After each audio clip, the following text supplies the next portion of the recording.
Baik, Assalamualaikum warahmatullahi wabarakatuh. Selamat pagi Bapak Ibu Guru semuanya. Alhamdulillah kita bisa bertemu lagi di kesempatan hari ini. Pertama-tama saya ucapkan terima kasih atas kehadirannya di acara pengimbasan rekan sejawat. Jadi Bapak Ibu di sini saya undang untuk hadir di acara ini dengan judulnya adalah budaya positif. Mungkin dari Bapak Ibu sudah ada yang pernah mendengar atau bahkan sudah melakukan. Ya, jadi bagi yang belum pernah mendengar tujuannya nanti supaya lebih paham, untuk yang sudah pernah melakukan supaya kita nanti sama-sama bisa mengimbaskan lagi untuk yang lainnya supaya nanti ini akan berjalan dengan baik. Oke, sebelum kita mulai ini mungkin dari Bapak Ibu udah ada yang pernah dengar belum budaya positif? Ada yang pernah dengar belum? Belum ya, oke. Kalau misalnya belum pernah, bisa tebak nggak kira-kira budaya positif itu apa sih maksudnya? Gitu. Boleh silakan. Siapa aja? Boleh Pak Armando, kira-kira aja. Kayaknya sih kebiasaan yang baik ya, yang berulang-ulang. Kebiasaan-kebiasaan yang baik gitu ya. Oh ya, ini konteksnya di sekolah ya. Kita misalnya di lingkup sekolah. Boleh ada yang lain mungkin? Kalau menurut Bu Lastri gimana ini? Kebiasaan yang baik misalnya setiap pagi dia memberi salam. Oh, setiap pagi memberi salam gitu ya. Selalu jaga kebersihan. Selalu jaga kebersihan. Jadi budaya-budaya atau kebiasaan-kebiasaan yang baik ya, gitu. Oke, next. Ya. Jadi nanti kita dalam mempelajari budaya positif ini, apakah nanti definisinya sesuai dengan tebakan yang tadi disebutkan Bapak Ibu Guru atau bukan, atau mungkin nanti bisa lebih dalam, kita belajarnya dari beberapa materi ini. Jadi hari ini akan agak panjang, jadi mungkin sekitar sampai pulang sekolah. Enggak sih Bu. Ini hanya ada 6 bagian besar, di mana kita akan mulai dari istilah disiplin positif, terus kemudian nanti ada kebutuhan dasar manusia, terus ada motivasi perilaku, ada posisi kontrol, ada keyakinan kelas, ada segitiga restitusi. Oke, jadi kita mulai yang pertama, next. Oke. Kita akan mulai dengan kegiatan, istilahnya namanya kepalan tangan, gitu ya. Mungkin Bu Siva sama Pak Armando boleh maju. Ada pink nggak itu di situ, kertas pink? Itu tuh di atas meja. Tadi di atas meja. Ada. Oke. Oh iya. Oke. Sekarang misalnya Pak Armando ini saya berikan kertas pink. Oke. Kertas pink ini sebagai lambang bahwa ini adalah sesuatu yang paling berharga yang Pak Armando punya. Oke, Pak Armando bisa bayangkan di sini tertulis sebuah kata, kalimat atau apapun yang menurut Pak Armando itu berharga. Oke. Bayangin dulu, udah ada? Udah. Oke, sekarang pegang. Digenggam. Oke. Dan ini sesuatu yang berharga ya. Berarti ini milik Pak Armando. Oke. Nah, sekarang Bu Siva tugasnya adalah bisa nggak Bu Siva ini minta kertasnya Pak Armando dengan segala cara? Silakan. Silakan. Aku boleh pinjam nggak sebentar? Nggak boleh. Cuma sebentar aja. Nggak boleh, soalnya ini saya. Dilihat aja. Cuman supaya biar dikit tahu sedikit. Ngintip Itu nggak sedikit boleh. aja. Nggak kelihatan. Why? I want to borrow your No. Oh my god. Nggak dikasih. Anggaplah Bu Siva tuh punya kuasa terhadap Pak Armando. Ya, Ibu misalnya kayak atasan, mungkin atasannya Pak Armando, berarti Ibu bisa memerintahkan. Misalnya. Saya pinjam dulu karena kan memang itu ada keperluannya yang waktu saya minta sama Bapak. Saya boleh beli. Dikasih nggak? Itu sesuatu yang berharga loh. Kasih. Kasih nggak kira-kira? Dalam hati gimana? Dalam hati sebenarnya nggak pengen. Nggak pengen? Nggak pengen. Karena Ada sesuatu yang sifat berharga. pribadi. Oke, tapi? Karena Oh, tapi atasan ya? Iya. Gitu. Tapi sebenarnya hati tetap nggak pengen ya? Tetap nggak pengen. Misalnya tetap nggak dikasih, Ibu ngapain? ya kalau sebagai atasan yang bijak, Iya. dia tidak akan memaksa karena itu privasi ya. Oh, tidak akan memaksa ya. Ya, Ha-ha. kalau buat saya pribadi, seandainya saya pimpinan, saya tidak akan memaksakan karena itu privasi. Oke. Ya. Kalau itu bukan merupakan privasi yang benar-benar berhubungan dengan dia pribadi, saya nggak berhak untuk menanyakan lebih detail. Oh, jadi nggak boleh ya? Ya. Pokoknya itu kan Saya sesuatu tidak akan yang memaksakan. berharga gitu ya. Berharga dan memang saya mungkin tidak boleh tahu itu. Gitu. Oke. Kesimpulannya Ibu berhasil nggak nih? Saya tidak berhasil. Tidak berhasil. Saya pikir itu adalah pribadi seseorang. Pribadi yang seseorang. Yang memang saya sendiri tidak boleh mengetahui karena tidak berhak. Tidak berhak. Tidak ada Oke. haknya, gitu. Even dipaksa. Even dipaksa juga pun kalau Pak Armando tetap kekeh, saya pun tidak punya kuasa. Tidak untuk punya memaksakan. kuasa untuk memaksakan. Oke. Kalau boleh tahu itu apa, Pak? Apa tulisannya? Kira. Menjaga nama baik. Oh, menjaga nama baik. Harga diri juga. Pak Armando tidak akan menjual harga dirinya. Ya, bahkan dipaksa kan gitu ya. Oke, tepuk tangan. Oke, terima kasih. Ya, boleh sebagai hadiah disimpan aja. Ya. Terima kasih. Oke. Nah, Bapak Ibu, kita sering menjumpai hal seperti ini di kehidupan kita sebagai guru sehari-hari. Nah, Bu Siva dengan segala upaya mungkin awalnya manis-manis ya biasanya ya, manis-manis kayak boleh nggak sih gitu. Tapi bisa jadi nanti suatu saat rayuan itu akan berubah jadi ancaman. Lo kalau nggak ngasih gue laporin lo. Nah, lo kalau misalnya nggak ngasih gue doain jelek loh, gitu kan? Oke, tapi tetap dikasih nggak? Nggak dikasih karena itu merupakan sesuatu yang berharga gitu. Istilahnya berharga yang hanya bisa dimiliki oleh dia sendiri gitu. Oke. Kita next. Oke. Oh, jadi ini ada tulisannya. Jadi yang barusan dipraktekkan oleh Pak Armando dan Bu Siva itu adalah sebuah ya bisa dibilang cerminan dari teori kontrol. Istilahnya namanya teori kontrol. Nah, teori kontrol ini ada beberapa ilusi. Pertama, ilusi kontrol di sini adalah guru itu mengontrol murid. Guru mengontrol murid. Anggaplah Bu Siva tadi mengontrol Pak Armando. Kenyataannya bisa nggak? Bisa. Berarti sebenarnya guru bisa ngontrol murid nggak? Bisa. Antara bisa dan tidak. Antara bisa dan tidak. Berarti tidak pasti kan? Tidak pasti. Oke. Terus kritik dan membuat orang bersalah dapat menguatkan karakter. Jadi itu ilusi. Nanti kita bahas. Terus semua penguatan positif, efektif dan bermanfaat. Walaupun Bu Siva itu merayu-rayu, Pak Armando ganteng banget, kayaknya bisa kali minta gitu maksudnya. Pak Armando kalau ngasih tuh kita jadi orang yang jujur, bukan jujur apa kalau ngasih, dermawan gitu ya, baik hati dan istilahnya nanti Bapak masuk surga Pak, bener Pak, tapi kasih ya Pak. Nggak selalu, bahkan tidak mampu meluluhkan. Orang dewasa memilih hak untuk memaksa. Anggaplah Pak Armando tadi murid gitu ya, saya sengaja sih ngeliat. Tapi tapi kalau misalnya Bu Siva guru dan Pak Armando murid, apakah berhak untuk memaksa? Tadi jawabannya enggak kan? Sebenarnya nggak berhak untuk memaksa. Jadi kita seringkali misalnya memaksa murid atau misalnya dalam sebagai guru merasa sebagai orang dewasa, aku punya kuasa atas diri kamu. Boleh duduk? Boleh langsung duduk aja, silakan. Oke. Jadi kalau misalnya untuk memaksa ini kenyataannya nggak bisa, makanya disebut ilusi kontrol, hanya sebuah ilusi.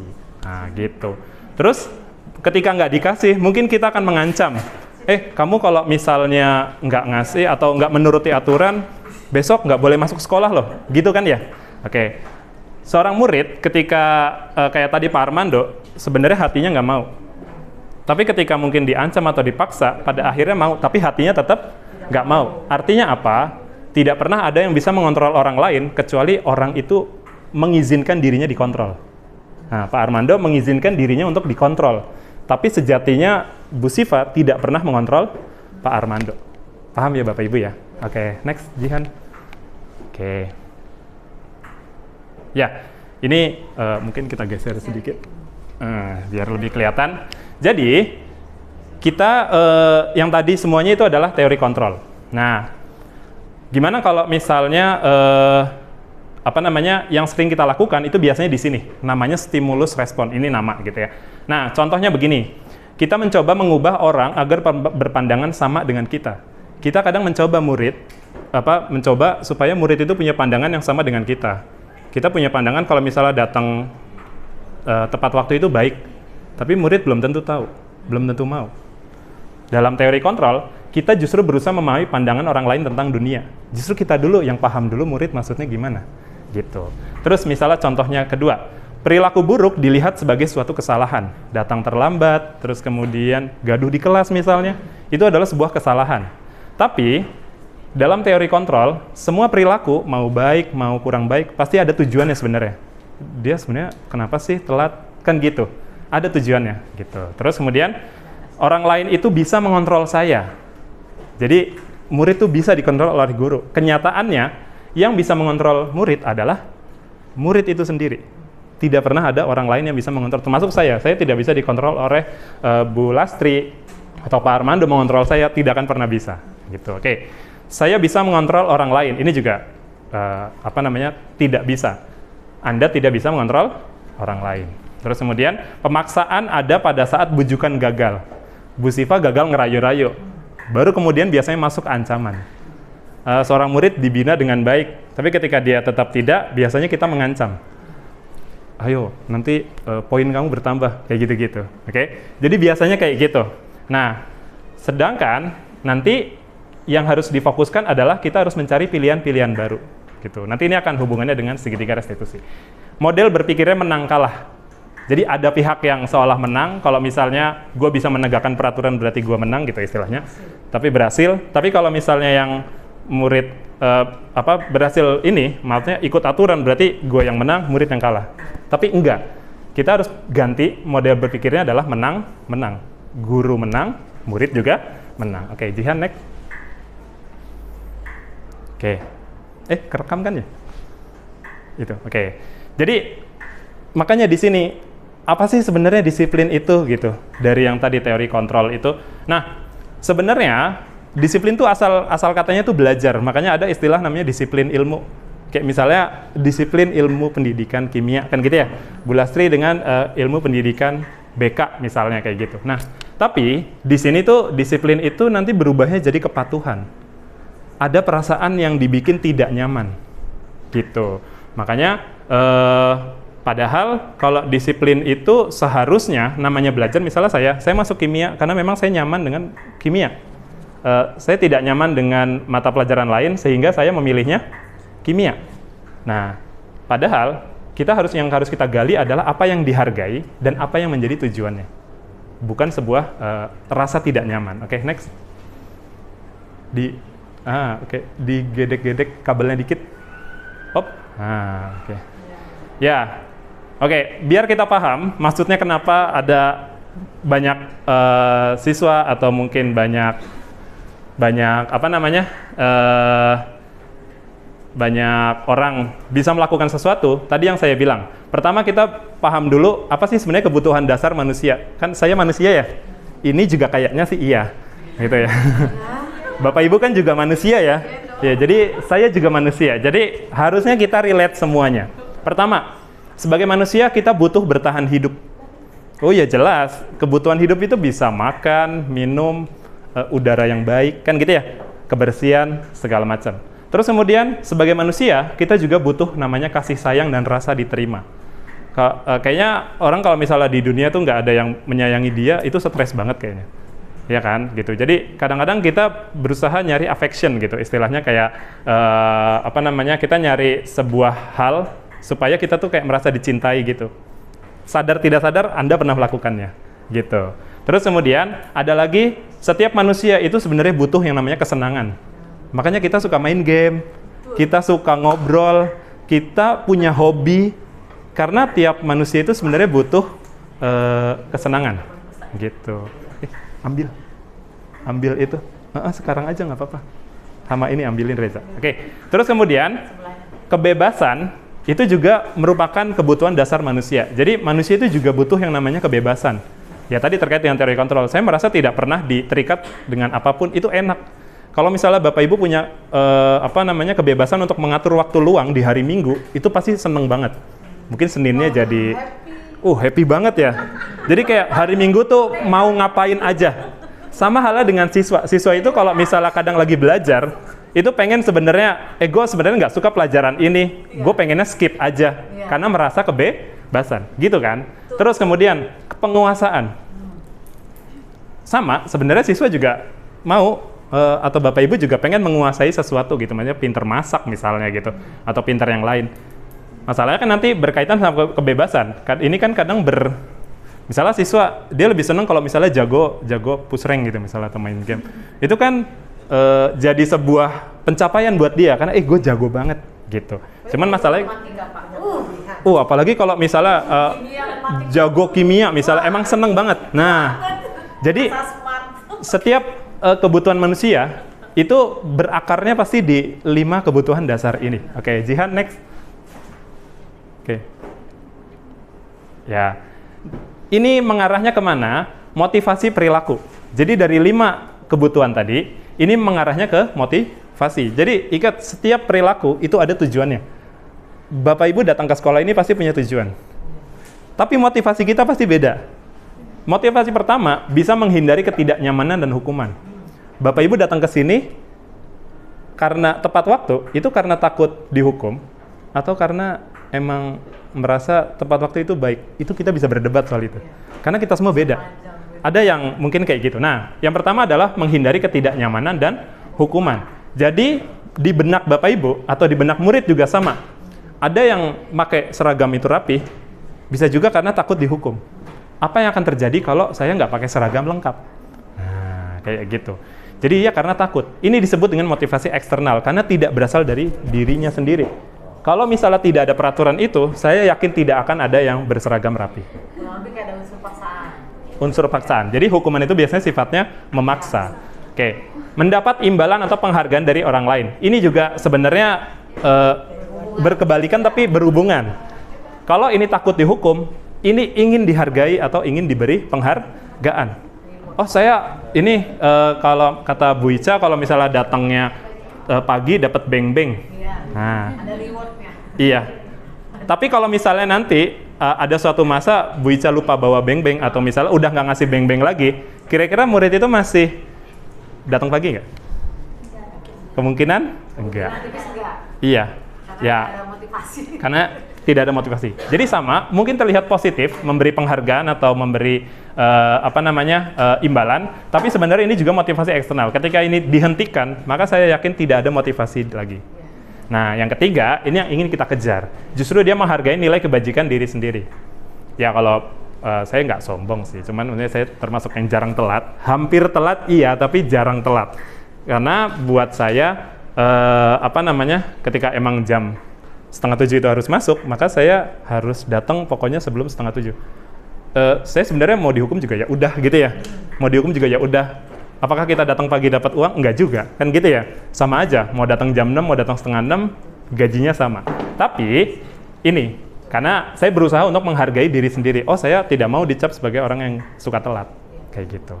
Jadi, itu contohnya. Nah, inilah yang menjadi motivasi internal. Jadi, emang dari dalam diri. Mau dikasih imbalan, Disiplin pada diri sendiri. belajar disiplin pada diri sendiri. Karena kita ingin menghargai yang kita anut. Oh, saya itu orangnya konsisten. Kalau misalnya A, maka saya harus A gitu. Itu sebenarnya berusaha, mau dia digoyang kayak apa pasti nggak akan ngaruh. Ya. Gitu. Oke. Next, Jihan. Oke. Kita akan coba bahas tadi hukuman sama penghargaan. Keduanya ini merupakan identitas yang menurut teori kontrol adalah sebuah identitas gagal. Artinya kurang baik. Contoh, hukuman itu sifatnya pasti menyakitkan. Kamu telat, berarti kamu lari keliling lapangan 2 kali. Kita kadang nggak mikir itu tujuannya apa. Tapi yang penting dia jerak aja, gitu kan? Karena sifatnya dia menyakitkan, bikin tidak nyaman. Pasti. Gimana caranya supaya murid itu tidak nyaman? Itu namanya hukuman. Terus kemudian membuat murid itu takut. Nah, jadi kan kadang ada yang suaranya gaham. Jadi kamu, nah gitu jadi ya, contohnya misalnya kayak gitu. Jadi sengaja untuk membuat muridnya takut. Terus kemudian ini sifatnya memaksa. Namanya hukuman itu biasanya sifatnya memaksa. Dan efeknya biasanya murid itu menjadi rendah diri. Coba aja disuruh lari keliling lapangan. Habis itu kan dia malu karena diliatin. Iya. Dan sebagai orang yang menghukum, nah itu maksudnya lo jerak gitu. Gitu Bapak Ibu. Jadi itu hukuman. Terus untuk penghargaan terlihat positif tapi sebenarnya enggak baik juga. Ini bisa merusak hubungan. Karena motivasinya itu misalnya saya mau datang karena Bu Ica janjiin kasih beng-beng. Ketika Bu Ica menganggapnya oh berarti anak ini udah nurut. Tapi ketika Bu Ica tidak memberi beng-beng, masih datang pagi enggak? Kemungkinan sudah mulai enggak. Tidak ada hubungannya sebenarnya. Oke? Kurang. Mematikan kreativitas. Oh nggak apa-apa, ngerjain soal seadanya orang nanti tetap dapat hadiah kok gitu maksudnya. Atau misalnya yang kedua, biar dapat hadiah dia akan menghalalkan segala cara. Nah itu jadi ini menghukum dengan sistem ranking. Ini kebalikannya, yang nggak dapat hadiah atau di kelas pasti ada yang nggak pernah dapat pujian atau ini termasuk pujian ya Bapak Ibu ya. Kamu pinter banget sumpah deh. Yang nggak pernah dibilang pinter ada nggak? Pasti ada. Dia tidak akan pernah bisa merasa dirinya tuh baik gitu. Gue nggak pernah baik, gue orangnya pasti udah ada kayak gitu di dalam dirinya. Terus kemudian ini merampas hak menghargai dirinya sendiri. Padahal dirinya itu sebenarnya mungkin bakat di bidang lain, tapi karena misalnya di pelajaran matematika gitu kan ya yang wow gitu kan. Okay. Jadi nggak pernah bisa, sebenarnya gue bakat sih di bidang lain, tapi nggak pernah merasa itu. Karena apa? Karena sudah diberikan cap, dia itu tidak pernah baik, karena tidak pernah dapat hadiah misalnya. Semua misalnya dapat hadiah, ada satu orang yang nggak pernah dapat hadiah karena nggak pernah jawab pertanyaan. Nah, kayak gitu. Berikutnya. Nah, kita coba ganti jadi identitas sukses. Ini ada dua.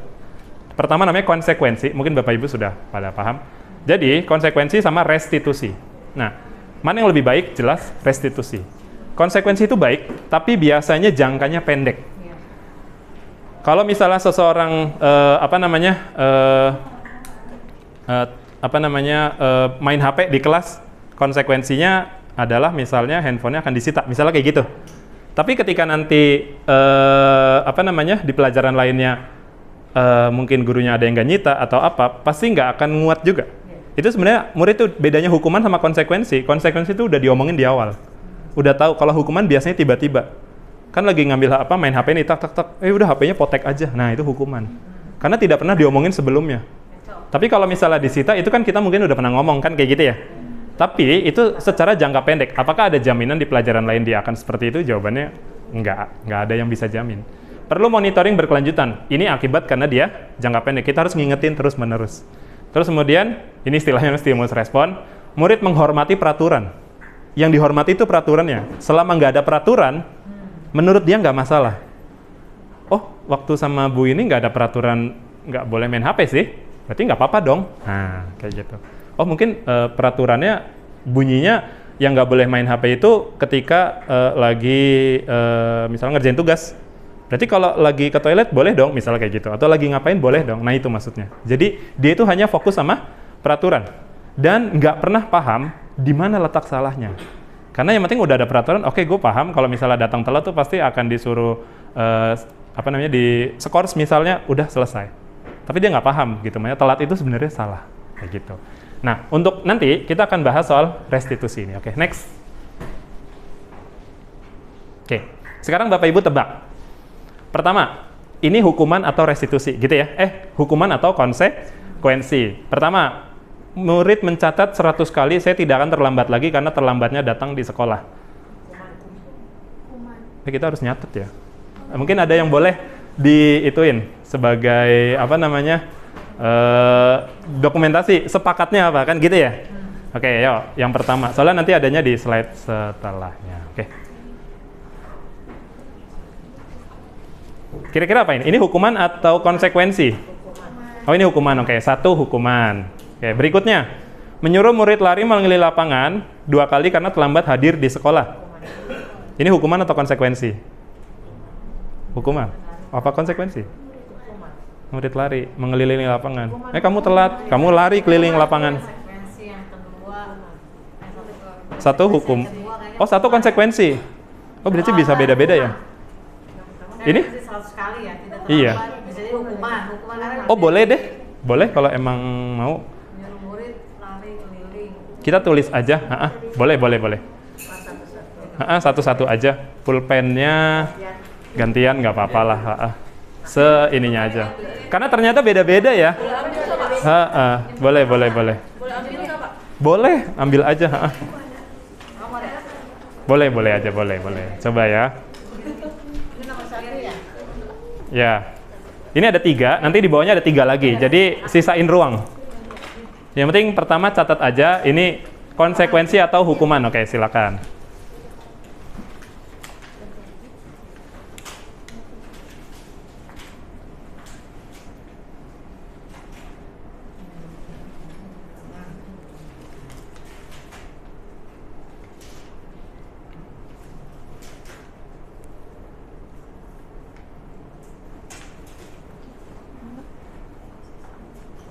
Oke.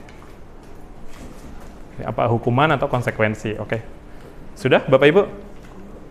Kalau sudah kita akan next ke slide berikutnya, masih ada juga nih, ada 3 gitu ya. Kayak ujian ya.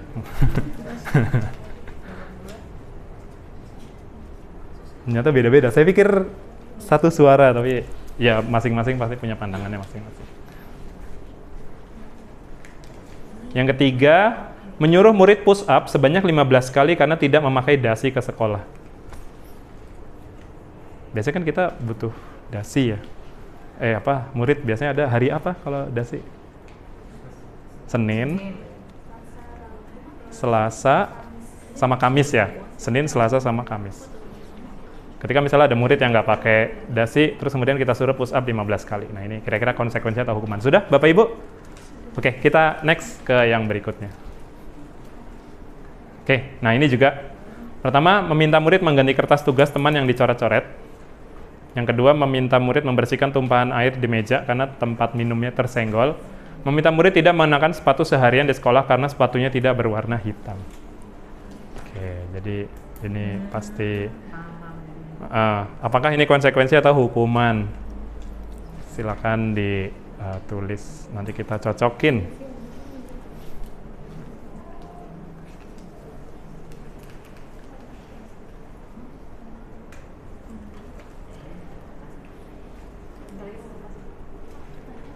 Kertasnya lagi.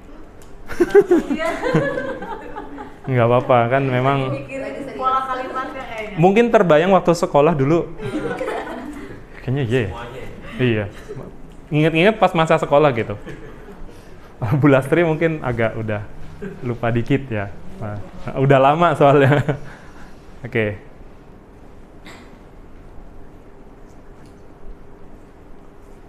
Oke, ini mengganti kertas, ini membersihkan tumpahan air di meja, ini menyita sepatu. Biasanya kalau yang atas, boleh Jihan ke atas dikit ke sebelumnya. Oke, ini yang tadi. Hah? Boleh ganti nggak? Kan tadi udah jawab terus ganti. Oh ya boleh aja. Boleh, boleh. Silakan, silakan. Oke, balik lagi Jihan, nextnya. Oh, kirain emang. Oke, ini itu ya masih yang tadi. Oke, udah Bapak Ibu. Silakan spill jawabannya, nextnya. Oke. Mencatat adalah sebuah hukuman. Menyuruh murid lari itu hukuman. Menyuruh push up adalah sebuah hukuman. Ini biasanya datang secara tiba-tiba. Biasanya guru yang memberi hukuman itu baru kepikiran barusan. Tidak pernah terpikir atau diomongin sama siswa sebelumnya.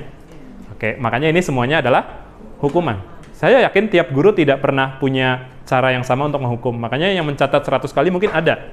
Mungkin ada yang 1000, mungkin ada yang mungkin ada yang cuma 5, mungkin ada yang hukumannya lain gitu karena terlambat. Oke, next Jihan. Oke. Meminta murid mengganti kertas tugas karena dicoret-coret, ini adalah konsekuensi. Ini logikanya, kita mengganggu orang, maka kita harus membuat orang itu tanggung jawab, betul. Terus kemudian ini juga sama. Kalau misalnya ada yang tumpah, terus kemudian disuruh ngepel, itu bukan merupakan hukuman. Karena itu, semua orang pasti melakukan itu seharusnya. Kayak gitu. Ini sebuah konsekuensi. Kalau ini hukuman. Karena nggak semua orang sama. Pasti ada yang lain bentuknya. Dan itu biasanya tiba-tiba, yaudah sini, sepatunya sini. Gitu istilahnya. Oke. Ini tidak terjadi di sini dong Bapak Ibu. Jadi di banyak sekolah emang kayak gini biasanya. Kayak gitu. Oke, next, Jihan. Iya. Jadi, inilah bedanya antara hukuman sama konsekuensi. Hukuman itu biasanya niatnya menyakiti. membuat tidak nyaman. Kalau hukumannya enteng, dibilangnya kayak dia mah nggak bakal jerak gitu. Itulah bedanya hukuman. Kalau konsekuensi, ini sesuai dengan apa yang sudah diperbuat. Bentuk tanggung jawabnya. Yang penting harus tanggung jawab, harus terjadi gitu. Terus membuat murid sakit fisik maupun hati untuk jangka waktu yang lama. Kalau misalnya ada orang yang ingat gurunya, itu antara dua, baik banget atau jahat banget. Yang diingat tuh paling itu doang. Mungkin Bapak Ibu pernah ingat dulu guru TK, enggak maksudnya guru TK terlalu jauh ya. Guru SMA-nya, iya. Guru SMA-nya mungkin ada yang baik banget dan satu yang suka ngehukum terus misalnya kayak gitu. Itu yang akan diingat. Apakah itu baik? Iya. Jadi yang baik sama yang suka. Iya. Biasanya cuma dua itu. Ya, kalau misalnya ada yang bilang, tapi zaman dulu kita jadi ini sih ngerti, tapi tetap pasti ada rasa nggak nyaman sebenarnya. Gue malas sih sebenarnya dia jahat banget gitu. Nah, kalau misalnya ini merasa tidak nyamannya dalam jangka waktu yang pendek, ngepel itu nggak nyaman loh. Yang lain mungkin belajar dia tuh ngepel sendirian. Tapi setelah itu udah memang dia paham kalau oh iya sih. Oke. Terus kemudian murid membenci kedisiplinan, malah banyak melahirkan ini berandal baru. Berandal, enggak berandal sih. Sebenarnya orang-orang yang istilahnya ya udahlah, nggak apa-apa orang cuma dihukum. Ada lah begitu. Ada. Iya. Karena hal yang lumrah. Karena hal yang lumrah. Tapi di sini ini menghargai. Gitu. Konsekuensi itu kita tanamkan supaya dia bisa menghargai disiplin. Nah, ini biasanya respon siswa itu marah. Sering banget. Antara marah atau sedih. Itu dua itu. Terus kemudian merasa tidak dihargai. Kalau ini hanya sementara. Ya hanya saat itu doang, gitu kan. Kayak istilahnya nggak akan sampai berjangka lama. Tapi ini belum tentu. Siswanya cuek orang ini merasa iya. Dia nggak sayang sama diri dia sendiri, dia nggak mau disiplin. Karena nggak mau, betul. Tidak berapa. Ini kalau misalnya Bapak Ibu pahami, ini dampaknya jauh lebih banyak. Saya pribadi punya satu murid yang begini. Iya. Sebenarnya saya tidak menghukum dia, tapi saya cuekin karena menurut saya waktu itu pertanyaannya udah nggak masuk akal. Saya cuekin. Saya biasa kan nanya gitu, kalau yang siswa pasti biasa, oh iya mau nanya apa, kan gitu ya. Tapi ada pertanyaan yang menurut saya, ini mah nggak usah dijawab gitu. Saya cuekin, dan dia dendam sama saya sampai sekarang. Menurut dia, saya tidak seperti yang dikenal. Nah, apakah itu jadi sesuatu yang baik buat dia? Enggak. Bagusnya enggak. Dan buat saya juga ternyata enggak. Gitu. Jadi saya ketika misalnya ada reuni atau apa, pasti nggak akan negor saya. Karena dia dendam. Karena dia marah. Nah, itulah maksudnya Bapak Ibu. Luka hati itu kadang dibawanya sampai mati. Itu ingat terus gitu. Makanya ini yang harus kita hindari. Gitu ya. Next. Luar biasa. Emang iya. Amal jariah ya. Kalau nggak ngamalin dosa, ya pahala kan gitu ya. Luar biasa emang jadi guru. Oke. Jadi, nah, biar kita lebih paham, mungkin Bapak Ibu bisa merefleksikan, kira-kira Bapak Ibu ada di posisi mana dalam teori kontrol. Oke. Apakah penghukum, apakah pembuat merasa bersalah, apakah teman, apakah pemantau, atau manajer? Ini sebenarnya adalah makin baik nilainya maksudnya. Berarti maksudnya yang kurang baik yang ini, yang paling baik yang manajer. Oke, kita ambil contoh misalnya di sini. Biasanya seorang penghukum akan mengatakan contohnya seperti ini. Patuhi aturan sekolah atau berdiri di barisan. Yang nggak pakai dasi, nah misalnya kayak gitu. Oke, pembuat merasa bersalah itu biasanya pakai kalimat yang lembut, tapi sebenarnya nyakitin. Contoh, ibu kecewa deh sama kamu. Aduh, kamu kan anak baik ya, tapi kok begini ya? Jadi membuat murid itu merasa, gue salah ya, gitu maksudnya. Tapi itu dipaksakan. Ini tidak ngomel, kalau ini jelas ngomel. Tapi yang ini nggak ngomel. Cuman, ini membuat siswa itu merasa nggak nyaman, itu tujuannya. Oke. Kalau yang teman, ayolah, yaudah ntar ibu beresin, tapi lain kali jangan ya. Gitu, oke. Gitu. Jadi ini teman. Ini baik, tapi untuk jangka lama enggak. Oke, saya pribadi pernah kok di level ini, gitu maksudnya. Kalau pemantau, ini pokoknya istilahnya membacain apa konsekuensi. Misalnya kayak, kamu udah ngelanggar, ya udah apa konsekuensinya. Gitu misalnya kamu telat, apa konsekuensinya gitu maksudnya. Jadi kayak semua udah diprogramkan, dia hanya ngingetin doang istilahnya. Ini pemantau. Ini baik, tapi lagi-lagi untuk jangka panjang enggak gitu. Nah, untuk manajer ini biasanya fokus sama kesalahan dan fokus sama solusi. Gimana sih biar dia itu nggak gini lagi, tapi dengan diskusi. Oke, biar lebih jelas lagi, mungkin Bapak Ibu belum kebayang. Bapak Ibu bisa bayangin ada di posisi mana? Next, Jihan. Ini ada tayangannya. Misalnya menghadapi siswa telat. Oke, ini diklik YouTube-nya. Oke, ini diklik. Oke. Oh, digedekin dikit kabelnya. Nah. Oh, iklan ya? Oke. Agak kelap-kelip.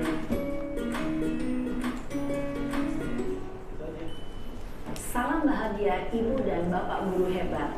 Kayak PMM ya Bapak Ibu ya. Tapi ini tidak publik, jadi emang nggak dirilis di YouTube. Posisi kontrol. 5 posisi kontrol dalam restitusi adalah proses perjalanan seorang pendidik agar dapat mengenali dirinya. Pada video kali ini, kita akan membahas tentang 5 posisi kontrol yang dikembangkan oleh Diane Gosson dan contoh penerapannya.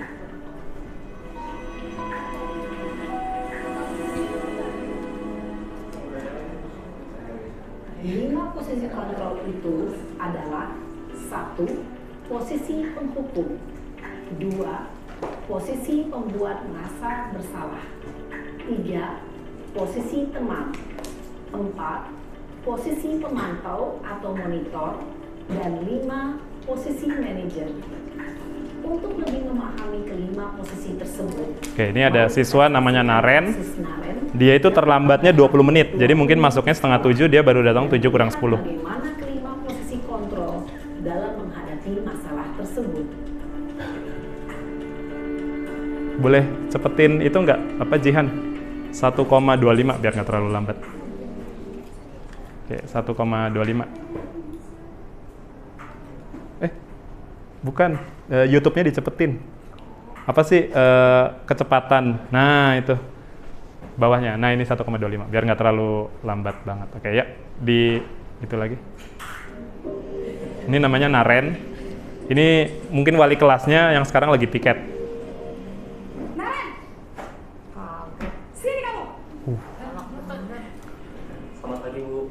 Selalu terlambat. Kamu deh, pasti terlambat. Jihan. Maaf, Bu. Saya... Apa? Apa coba? Alasan kamu apa lagi? Kapan sih kamu tidak terlambat? Malas sekali ya kamu jadi anak. Saya...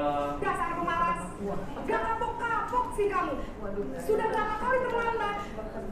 Sana, kamu keliling lapangan basket 2 kali. Kenapa saya harus pilih lapangan basket, Bu? Kenapa? Kamu melawan ibu. Berani-beraninya jawab. Sudah terlambat, masih berani jawab pula.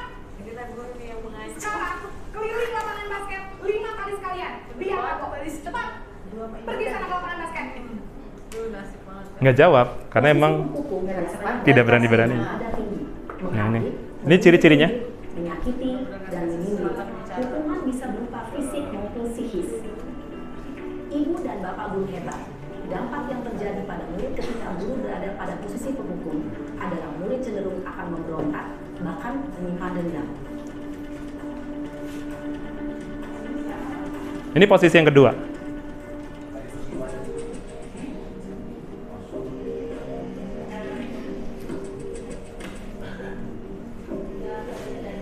Naren! Selamat pagi, Bu.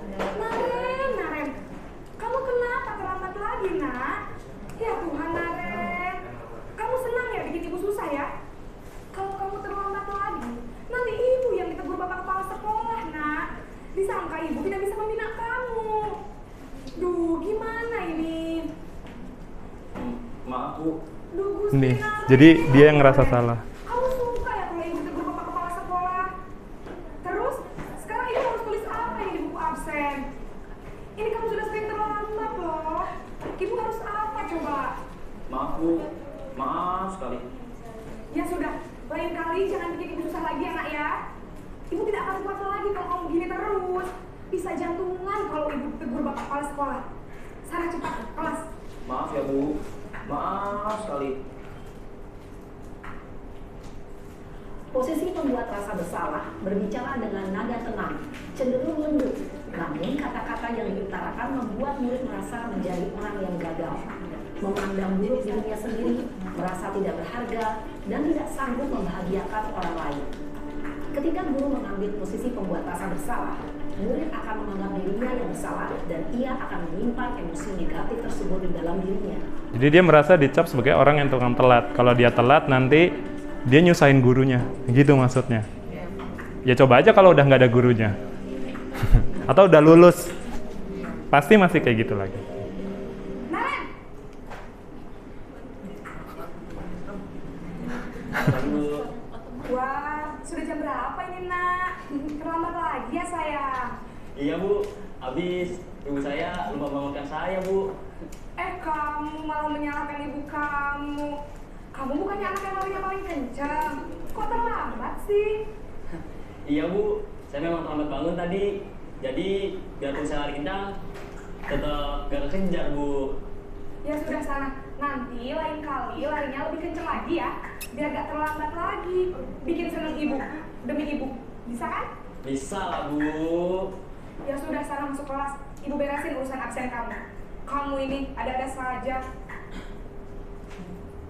Dalam posisi teman, guru berbicara dengan nada suara ramah, akrab, cenderung bersenda gurau untuk menjaga suasana tetap santai. Murid akan merasa senang, aman, dan akrab dengan guru. Identitas yang tercipta adalah identitas sukses atau berhasil. Namun, perlu diingat, karena ini masih dorongan eksternal, maka ada faktor ketergantungan dari murid kepada orang tertentu. Di sini, guru absennya, sehingga di lain waktu, murid bisa berperilaku baik, namun hanya kepada orang-orang tertentu saja.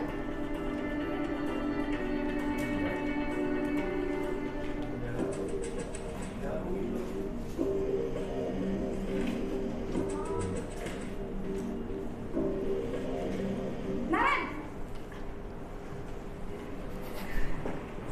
Selamat pagi Bu. Naren, apa peraturan sekolah kita tentang jam berapa kita harus masuk sekolah, nak? Kita harus di sekolah jam 7 Bu. Iya betul, sekarang sudah jam 7.20. Naren sudah tahu konsekuensinya jika terlambat hadir. Paham Bu, saya harus tinggal kelas pas jam istirahat selama 20 menit. Iya benar, konsekuensinya demikian. Jadi nanti jam 9.30 pas istirahat, kamu harus tinggal di kelas, kerjakan tugas tambahan untuk ketertinggalan kamu, ya? Baik Bu. Selesai. Posisi pemantau mengandalkan penghitungan atau data untuk mengontrol murid. Guru mengarahkan murid berdasarkan peraturan dan konsekuensi. Seorang pemantau menunjukkan bahasa tubuh dan ekspresi wajah yang datar dan cenderung formal.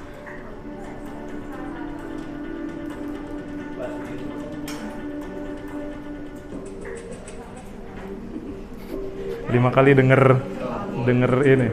Malah. Ya terus tuh yang terlambat tuh dicap deh. Guys. Aduh, ketawa lagi. Selamat pagi Bu. Selamat pagi, Naren. Maaf Bu, saya terlambat. Iya, sekolah masuknya jam 7, sekarang sudah jam 7.20. Jadi sekarang bagaimana ini, Naren? Maaf Bu, saya lupa setel alarm saya semalam. Baiklah, menurut kamu, keyakinan sekolah yang mana yang perlu kamu tingkatkan? Menghargai diri sendiri dan orang lain mungkin ya Bu. Setuju. Jadi, apakah Naren meyakini prinsip saling menghormati tersebut? Iya Bu, saya meyakininya. Apakah Naren bersedia memperbaiki masalah keterlambatan ini? Bersedia Bu. Bagaimana kamu akan perbaiki masalah keterlambatan ini? Saya akan coba untuk tidak lupa menyetel alarm saya Bu. Baik, kalau Naren lupa menyetel alarm di rumah, ada orang yang kira-kira bisa bantu mengingatkan tidak? Ada Bu, kakak saya, Kak Emma. Ada lagi selain Kak Emma? Selain Kak Emma, ada ibu saya. Baik, jadi yang mengingatkan Naren adalah Kak Emma dan ibu kamu ya? Kira-kira akan mulai setel alarm kapan nih Naren? Setelah pulang sekolah, akan segera saya lakukan. Baik, jadi Naren akan setel alarm untuk bangun besok pagi dan akan diingatkan oleh kakak dan ibunda Naren ya? Ada lagi yang mungkin perlu dilakukan Naren? Agar tidak terlambat bangun lagi.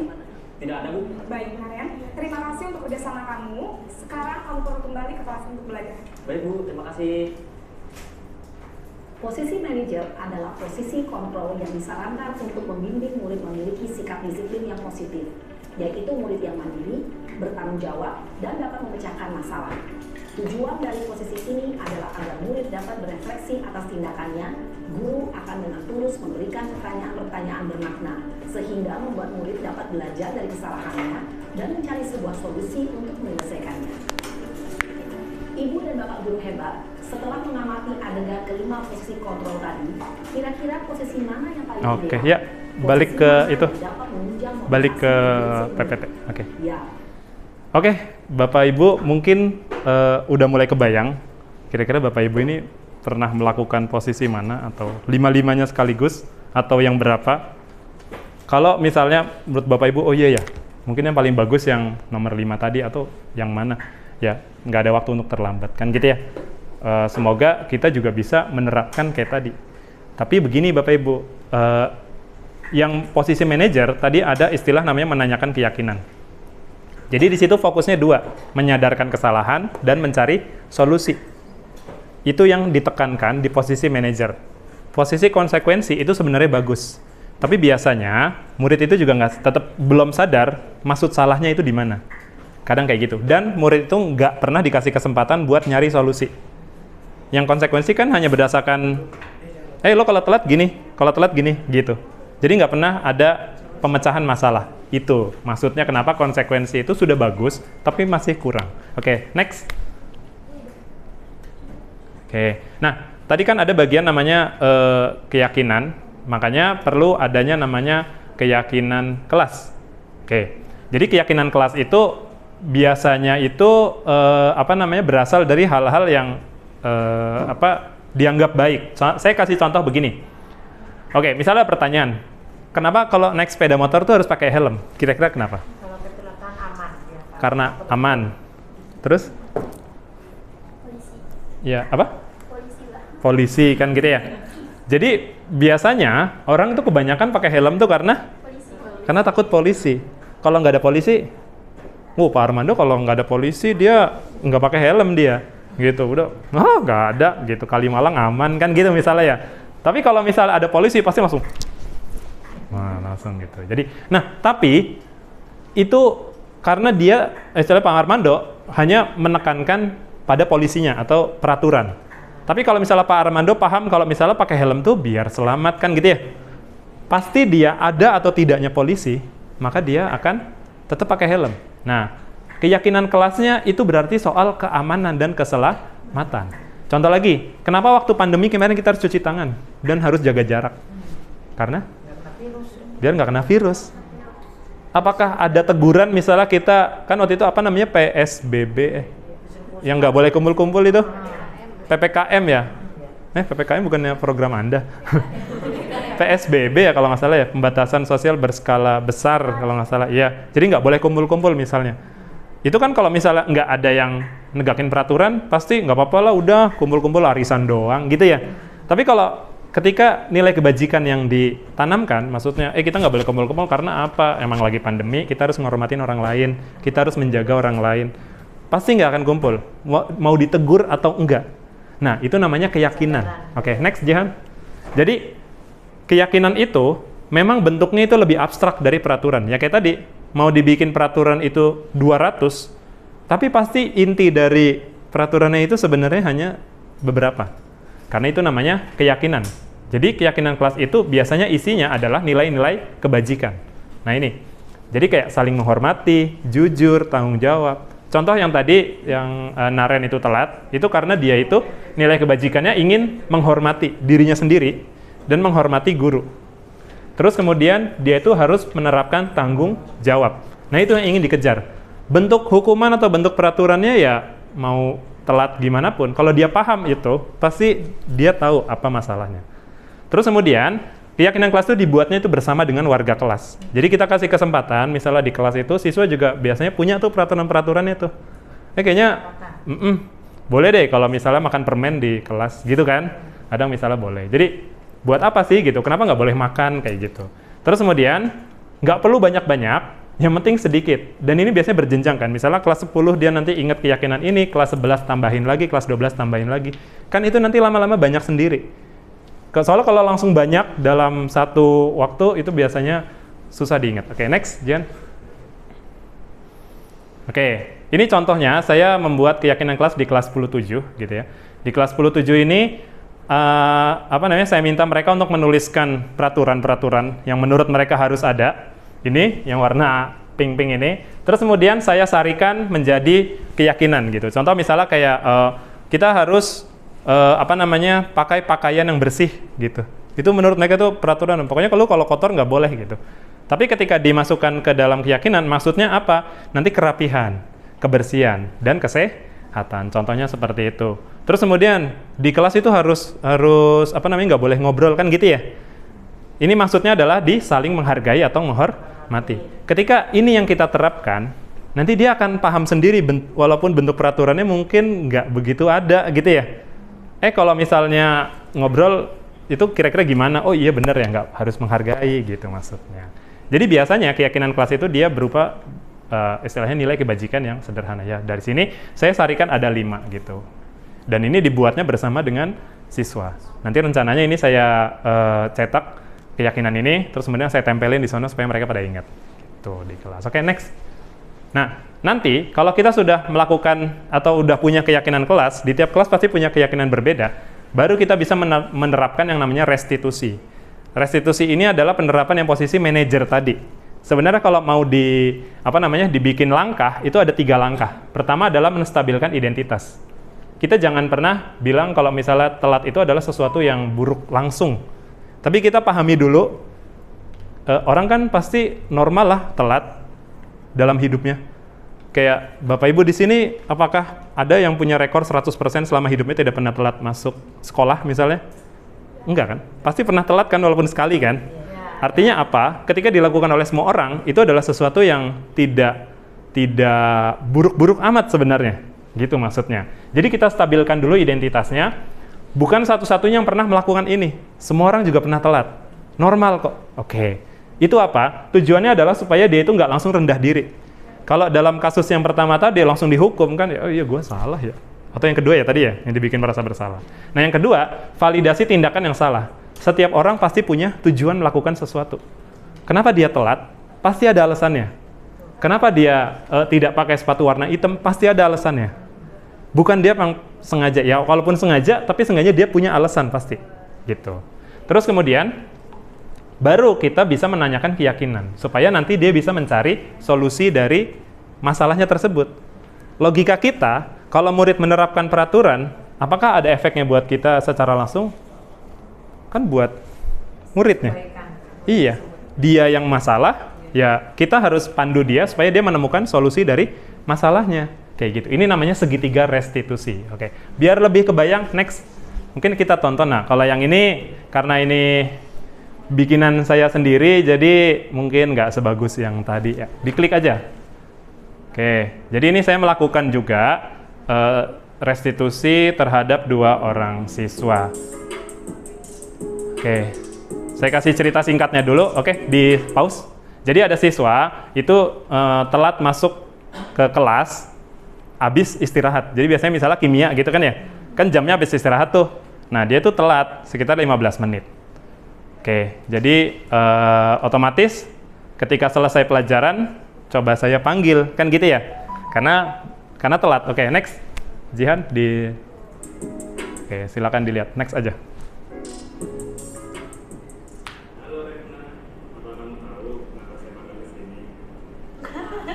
Aku banget. Ya, syuting soalnya. Ya, tapi ini beneran saya lakukan ceritanya.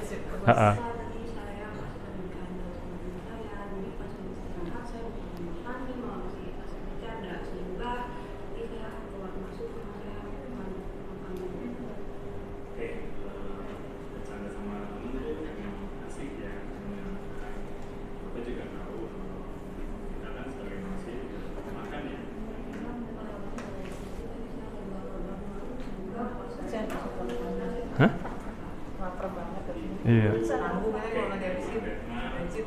Di sini tidak menyalahkan kamu, tapi kamu harus tahu kalau tindakan kamu yang lupa waktu sampai melakukan itu tidak. Di sini Bapak ingin kita coba cari solusi bersama atas masalah kamu ini. Maka tindakan kamu ini sebenarnya diusahakan tidak senyum ya Bapak Ibu, karena harus datar. Karena kalau senyum nanti tidak serius sudah Tidak serius. Ya. Heeh. Karena kalau kamu sudah memahaminya, bagus. Bisa nggak kamu memperbaiki masalah ini supaya nanti keterlambatan ini nggak terulang? Gimana caranya?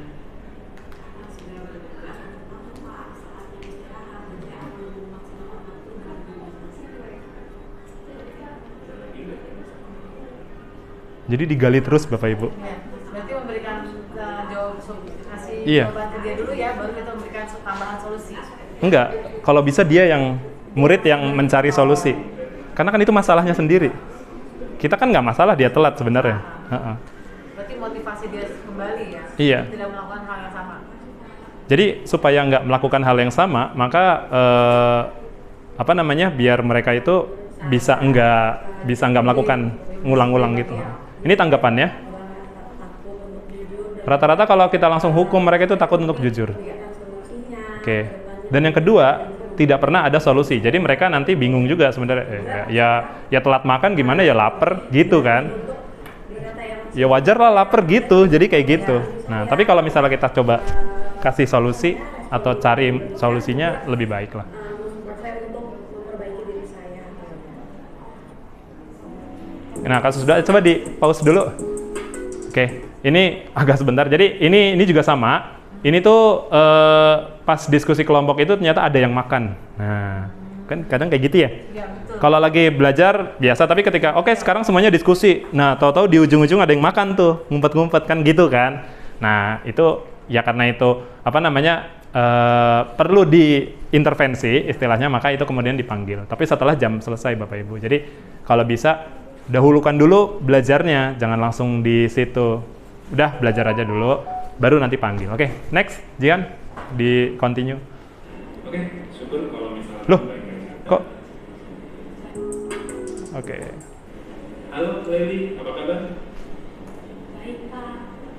Oke, syukur kalau misalnya kamu baik-baik aja. Bapak mau ngobrolin soal tindakan kamu tadi. Kalau boleh tahu, kenapa kamu makan di kelas? Ya, Pak, saya minta maaf karena tadi saya terpaksa buat makan di kelas. Pas tadi saya jam pelajaran pertama, saya lapar sekali karena belum sempat sarapan. Oh gitu. Oke. Bapak tahu makan itu suatu kebutuhan. Apalagi kalau misalnya kita nggak sarapan. Ini kita berusaha masuk ke dunianya dulu. Memahami alasannya. Iya, Pak, makanya tadi saya terpaksa buat makan di kelas. Sama diskusi, saya nggak bisa fokus karena lapar sekali. Kenapa kamu belum sarapan? Saya terlambat bangun, Pak. Jadinya tidak sempat sarapan. Kalau saya sarapan dulu, pasti saya bakal terlambat datang ke sekolahnya. Ya sudah, nggak apa-apa. Bapak nggak nyalain kamu. Kalau menurut kamu makan di kelas itu sesuai nggak sama keyakinan kelas kita? Tidak, Pak. Makan di kelas tidak sesuai dengan kegiatan kelas kita karena tidak menghargai orang lain, kan? Betul. Menurut kamu menghargai orang lain itu penting nggak sih? Penting, Pak. Oke, bagus. Nah, sekarang kita fokus sama solusinya. Kira-kira apa yang bisa kamu lakukan supaya nanti nggak makan di kelas lagi? Saya harus sarapan di rumah, Pak. Oleh karena itu, saya harus bangun lebih awal lagi. Oke, bagus. Terus ada lagi nggak yang bisa kamu lakukan? Saya akan pasang alarm lebih awal dan akan meminta tolong ibu saya untuk membangunkan saya apabila saya belum bangun pada waktunya. Ya, bagus sekali. Oke, karena kamu sudah paham, maka sekarang kamu boleh kembali ke kelas. Baik, Pak. Terima kasih banyak ya, Pak. Ya, sama-sama. Oke. Menurut Sama sih. saya jadi tidak takut untuk jujur. Saya akan mengatakan hal yang sebenarnya dan alasan sebenarnya kenapa saya melakukan hal tersebut, dan saya berani untuk mengakui kesalahan saya karena saya tidak takut untuk dimarahi dan akan dimengerti dan dicarikan solusi untuk masalah yang saya hadapi. Oke, udah. Ya, kembali ke itu. Oke, kira-kira begitu Bapak Ibu. Segitiga restitusi ini bisa dilakukan, tapi pertama murid itu harus bisa diajak diskusi. Kalau muridnya nggak bisa diajak diskusi, memang peran pemantau atau yang konsekuensi tadi itu lebih baik. Ada siswa yang nggak bisa diajak diskusi itu ada gitu. Yang kedua, kalau misalnya kita belum menerapkan keyakinan kelas, belum ada konsekuensi, itu agak susah juga buat restitusi. Jadi ini adalah usaha terbaik lah istilahnya gitu. Mungkin Bapak Ibu bisa mulai coba di bagian mana terserah. Saya pun belum sempurna. Kalau Bapak Ibu lihat tadi masih banyak plot hole-nya, tapi seenggaknya saya mencoba menerapkan segitiga restitusi ini. Kira-kira begitu Bapak Ibu. Oke. Ya. Oke. Oh iya, demikian Bapak Ibu paparan dari saya mengenai budaya positif. Semoga Bapak Ibu bisa melaksanakan, Bapak Ibu bisa belajar lagi, karena apa yang saya paparkan ini masih sederhana gitu ya. Jadi Bapak Ibu bisa menggali lebih dalam lagi, ya itu adalah usaha terbaik kita untuk untuk murid-murid kita. Ya kalau misalnya Bapak Ibu mau menanamkan nilai dalam diri, ya ingat aja kalau apa yang kita sampaikan ke siswa itu akan menjadi amal jariah. Kalau kita mewarisin hal buruk ya sampai bertahun-tahun nanti itu akan melekat terus gitu. Tapi kalau kita melaksanakan atau menanamkan hal baik dan suatu saat sampai bertahun-tahun dia masih ingat, itu akan jadi kebaikan juga buat kita. Oke. Sekian Bapak Ibu, terima kasih atas waktunya. Semoga kita bertemu di kesempatan yang lain lagi. Wassalamualaikum warahmatullahi wabarakatuh. Waalaikumsalam.